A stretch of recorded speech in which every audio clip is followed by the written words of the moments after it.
ছিল।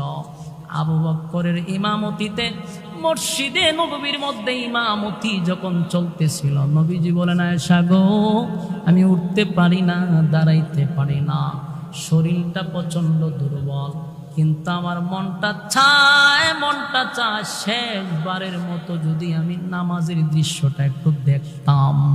আম্মা জান আয়েশা বলেন, আমি আমার পয়গম্বরকে এইভাবে ধরে নবীর মাথা মোবারকটা মসজিদে নববীর দিকে ধরে রাখলাম, কারণ একই ঘরের ভিতরে মসজিদ, শুধু পর্দারই পারে মসজিদ, পর্দারই পারে নবীর হুজুরা। তাই নবী পর্দা সরাইয়া ইমামতির জামাতটা ভালো করে দেখলেন, নবীর চোখ বেয়ে বেয়ে পানিগুলা মুক্তার দানার মতো পড়তেছিল। আম্মা জান আয়েশা বলেন,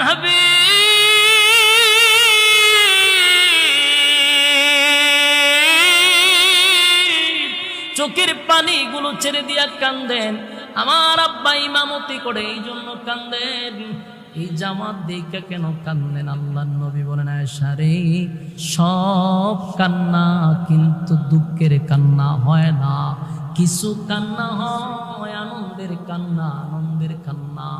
আয়েশা, এই যে বিশাল একটা জামাত আমার সামনে দাঁড়ায় আছে, এই জামাতটা কায়েম করতে গিয়ে আমি নবী 13টা বছর মক্কার জিন্দেগিতে কত মায়ের খাইলাম, কত পাথরের আঘাত আমি সহ্য করলাম, কত সাহাবায়ে কেরাম শাহাদাত বরণ করল।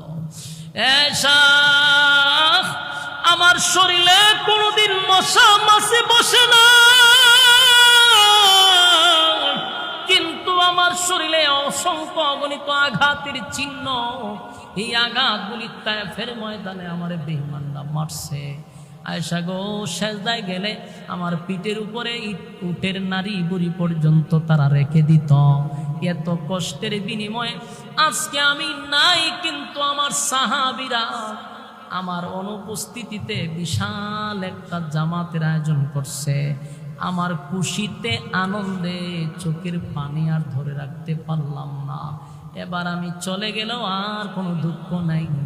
আমার সাহাবীরা আমার পরে এইভাবে নামাজ পড়বে, নবীর চোখ দিয়া মুক্তার দানার মতো পানিগুলা বাহির হইতেছিল। শেষবারের মতো বলছে, উম্মতেরা রে, নামাজ ছাড়বি না।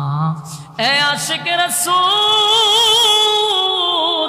মুখে মুখে মুখে মুখে শুধু আশিকে রাসূলের স্লোগান দিয়া মিছিল মিটিং করলেই তো নবীরে পাওয়া যায় না রে।